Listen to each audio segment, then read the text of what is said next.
Algebra 2, Chapter 8, Section 1, Domain and Range.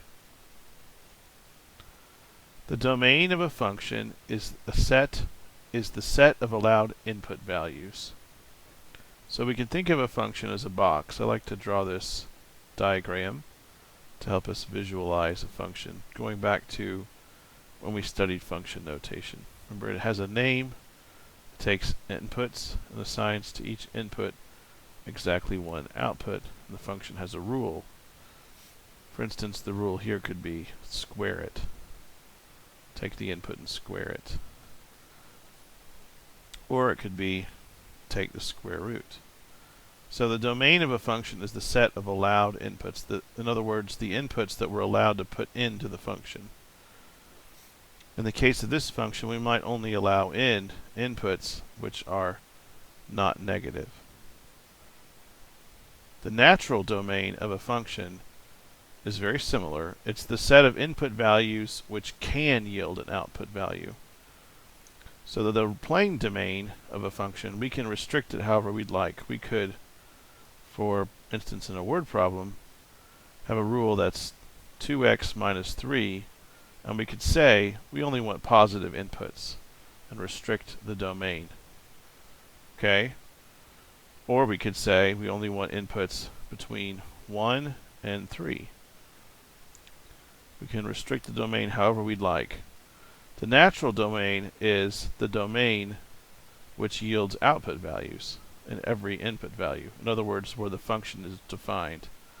So if we have the rule square root of x, then the natural domain would be the positive numbers and the 0, the non-negative numbers. This is the natural domain because this is the inputs which will give us an output. When we have a negative number, we can't get an output because the rule makes no sense. That's why we add the word natural to natural domain. The range of a function is the corresponding set of output values. For instance, the range of this function is that the output f of x is always bigger than or equal to 0. We don't get negative square roots out. The range is entirely determined by the domain and the rule. And we'll see this as we do some examples. So just to recap, the domain has to do with inputs. The range has to do with outputs. A natural domain is when the domain is determined by where the rule allows us to put a certain kind of number in. Or we can restrict the domain however we'd like on top of that. And so the book will often talk about domain when it really means natural domain. So the book says find the domain of the function, and the function is something like this, 1 over 1 minus x. We would say the natural domain of this function would be inputs are allowed that give an output value. So we can't have 1 minus x be equal to 0. Can't have this. So this happens when x is negative 1. That's when we, sorry, not negative 1. When x is 1, 1 minus 1 would be 0. So we can't have x to be 1. So our domain would be x is not 1. And the domain will just express very loosely and informally. You can use an inequality or a statement like this, or the domain very well may just be all real numbers. You can use a Blackboard R for all real numbers. You can write out all real numbers as the domain or the range, depending on the application. So let's do a few examples to make this make more sense. So we're going in this problem to simply find the natural domain and the corresponding range. So remember, domain, think in, range, think out. Okay? So first, A. It's very similar to what we had a second ago. This rule is defined everywhere except when the denominator is 0, which happens when x is 2. So the range, and the domain, I'm going to write D for domain, just put colons, is x cannot be 2. The range, which is the output values, you might think the range could be any real number, but if we think of the graph of 1 over x, which is similar to 1 over x minus 2, we have this shape for 1 over x, where for graphing 1 over x, you can't have an input of 0.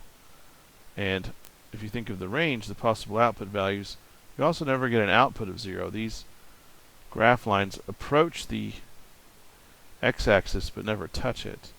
So the output of this function is never going to be 0. So the range is basically all real numbers except 0. And for the output side, we'll write f of x, or whatever the name of the function is, to recognize that this is the output we're dealing with for the range. Part B, sorry, this is, yes, what's correct. Part B is g of x. So we have to think about the domain here. We have an issue of division by 0. So we cannot have x be 0. Okay, so the range, we're going to be missing, again, this is the same kind of shape, but we have a minus 2. So 1 over x never gets to 0. If we subtract 2, that tells us that the output will never be negative 2. Okay, so if you think about this, when x is really, really big, we get a really small number because we're dividing 1 by a really big number. It gets a really small number. So the output's very close to negative 2, but it's just approaching it. So it's similar. The graph, if we were to graph it, would be similar, but it would have an asymptote of negative 2. And also, if you think about really small, really big negative numbers, you'll have another fraction very close to 0, because it'll just be negative. So you'll have something, again, very close to negative 2, but not exactly negative 2. So we say the range g of x is never equal to negative 2. So let's think of the natural domain of C. Here we have a square root. Well, the square root, the inside can't be negative. So we don't want this to be negative, right? So we want it to only be positive. That happens when we have x less than or equal to 1, right? Because we're subtracting x here. So as long as x is less than or equal to 1, we can put x in. So we need to invert the sense of that to think of the numbers that we're not allowed to put in. The natural domain is the set of numbers we are allowed to put in. So this is correct. X needs to be less than or equal to 1. So if we have an x bigger than 1, we'll end up with a negative number and a square root. The range, if we think of the output of a square root, the output could be 0 if the input is 0 for square root. Or it'll be a positive number if the input is positive. So we think of the graph of square root by itself. Square root of x, it went like this. And it kind of tapers off, but it doesn't ever stop growing. It just grows slower than the input. So if we were to actually get all the way over to infinity, we would still have an output of infinity. So the answer here is h of x, the range, is all numbers greater than or equal to 0. We just can't have a negative output from the square root. D, domain here, x minus 1, for D needs to be bigger than or equal to 0. So x has to be bigger than or equal to 1. So x has to be greater than or equal to 1. And the range is very similar here because we have a square root again. Sorry, h is not the name of our function, it's k. So k of x's output will always be greater than or equal to 0.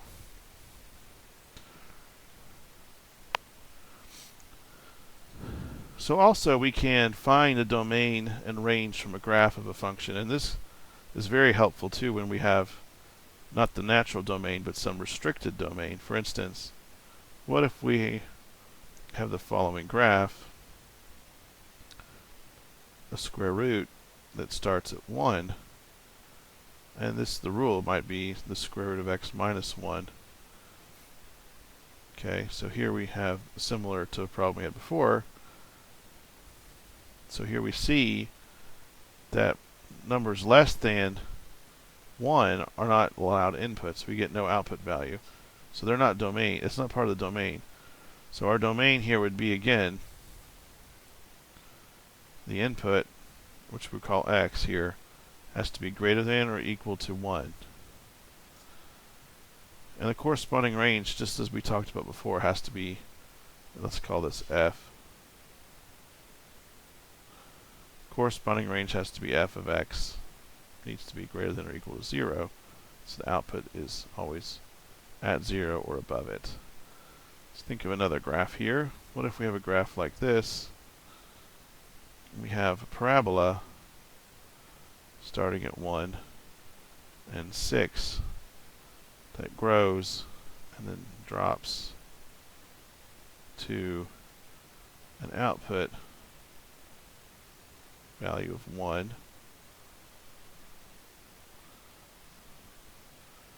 And its maximum value is at 10. So what's the domain of this graph? Well, to find the domain, we just need to look at the values of x that we're allowed to have. So in this case, we won't use function notation. We'll just call them x and y. So x has to be between 1, and I didn't label this one, but it should be labeled 6. So x has to be between 1 and 6. And because there are solid dots here, we include the endpoints. Let's make this endpoint here not solid, just to give it the example of what would happen if we don't have a solid endpoint. If you have an open endpoint, that means don't include 6 and 1. So if we have an open endpoint, we don't write equals because we never equal 1, we just get really close. Sorry, that's for the output side. The input side, we're talking about x values right now. We have a solid dot when x is 1, and we have a hollow dot when x is 6. So x needs to be between 1 and 6, but don't include 6.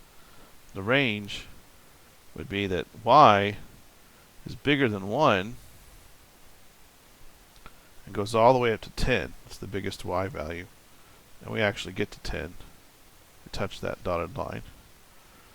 Okay, so if there's a hollow dot, we need to be real careful to not write equals where the hollow dot is. That doesn't include that point. So this is another application of natural domain, but this time instead of the natural domain being restricted by the mathematical rule, it's restricted by the context of a word problem. So here we have this mathematical rule that defines a function. But we're told that it gives the amount of gasoline in gallons in a generator h hours after it starts. Well, it doesn't make sense for time to be negative. This makes no sense because of the word problem. We don't have negative. It can't be running for negative time.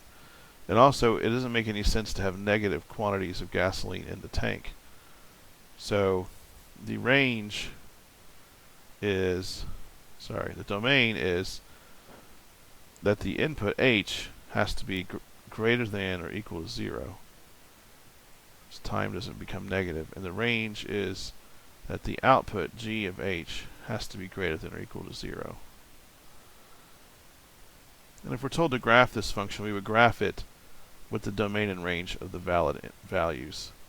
And if we do the work to graph it, we would have time, our input, hours, h, and our gallons, g, on the output axis here.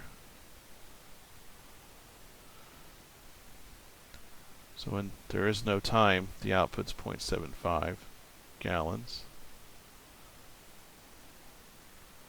As time goes on, we lose gallons of gas until we get to the x-intercept, which is when gallons is empty. So if we solve for h, we would find it takes 2.5 hours to get to that point. So kind of skipping the solving part. I'm assuming you can do that on your own to try that. And we can make a graph, and we can see here the domain is from 0 to 2.5. So we actually have more information to put into our domain than what I wrote. So the domain really is that it's positive, or it's non-negative, and it's also less than or equal to 2.5 hours. Because after 2.5 hours, we have negative gas. Okay, so it makes no sense to put in a value past 2.5. And same thing with our gas, the range. We can't have no gas left, but we also can't have more than we start with because of the context of the word problem. So we can write this expression for the range. The range has to be 0 has to be less than or equal to the output, which has to be less than or equal to 0.75 gallons. And just talking again about some of the power functions, we can think of the graphs of power functions to find the natural domain and the range of the power functions. So if we think again back to power functions, the odd powers, the odd non-fractional powers, so odd powers, or odd kind of implies a whole numbered power, have no problems, and so for odd powers the domain is going to be all real numbers and the range is going to also be all real numbers. But for even powers we get into interesting things. So if we have an even power with a, let me erase this. If we have an even power, we'll have a shape that doesn't go negative. Or we might, if we had a negative k or a negative coefficient, have a shape that never goes positive. So even powers, the domain is going to be that the input has to be bigger than or equal to 0 if k is bigger than 0. Or if k is smaller than 0, it'll be less than or equal to 0. Or remember we have k x to the n for our power functions. N is even in this case. Okay, and the range, dang it, sorry, I've got that mixed up. This is the range I'm talking about, not the domain. The output values. Right, the input values, the domain is all real numbers, even for even powers. Because we can put in any number here on the input axis. Okay. So the range has to do with outputs. Let's fix this. So the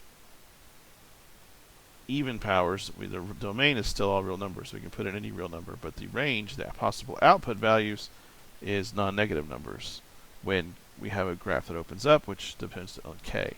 So if it opens down, it's because k is negative, and in that case we have a range that's negative or 0.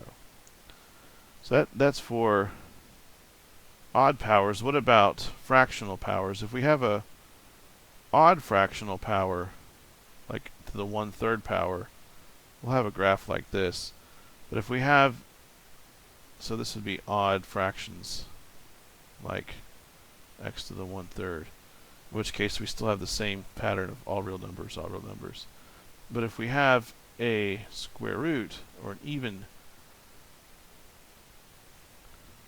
fractional power, so if we have an even fractional power, 1/2, 1/4, so on, then the domain, the inputs, is restricted because we can't put in negatives. So the domain would be x has to be bigger than or equal to 0.